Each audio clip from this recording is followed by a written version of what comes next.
The ancient wooden caravan creaked slowly out from the cover of the trees and stopped for a moment on the wide stretch of plain.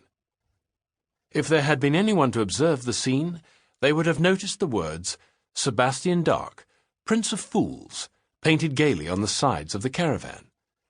Those with a keener eye might also have noticed that the word Sebastian looked somehow different to the rest of the sentence. It had been added in a rather wobbly, amateurish hand, clearly overpainting another name that had already been there.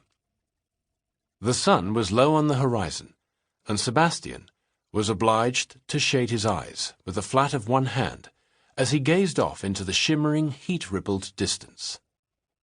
The land ahead of him was flat, arid, featureless red earth, baked by the sun, with here and there the occasional bunch of scrubby grass thrusting tenaciously through the soil. He had no real idea how far it was to the city of Keladon, but a merchant he had met the previous day had warned him to expect to travel for at least 3 days and nights. "It's a good distance," the merchant had told him, "and those plains are infested with brigands.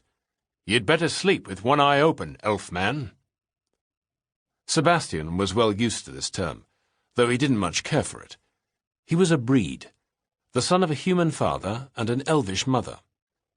His tall stature and handsome features clearly came from his father's side of the family, but his mother's lineage was there too, reflected in the large jet-black irises of his eyes and his long, slightly pointed ears.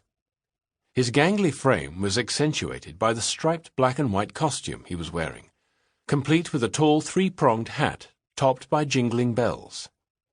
The costume had been his father's, and hung rather loosely on Sebastian, but he had steadfastly refused his mother's offers to alter it, saying that in time he would grow to fit the clothing.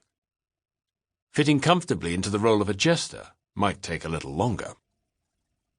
Sebastian clicked his tongue and slapped the reins against the shaggy haunches of Max, the single buffalope that pulled the caravan. Max snorted, shook his great horned head and set off again at his usual leisurely pace. He had been in the Darke family for as long as Sebastian could remember. Indeed, one of his earliest memories was of his father lifting him onto the buffalope's mighty back and leading him slowly around the paddock. Max was now of advanced years and had many grey hairs peppering the rich ginger of his shaggy hide. With each passing day, he seemed to grow more cantankerous, and he had never been slow in stating his dissatisfaction. "I don't much like the look of this," he muttered now, as he started off across the plain. "We're going to need plenty of water." "We've got water," Sebastian told him. "Enough for at least 2 days. And besides, there are streams out there. That merchant said so." Max sniffed disdainfully. "Why you take the word of a Burundian oil seller is quite beyond me," he said. "A man like that would sell his grandmother for a few Croats." "You suspect everybody," Sebastian chided him. "According to you, every person we meet is some kind of villain." "That's because they generally are. I noticed the Burundian managed to sell you some lamp oil." "So? We needed some."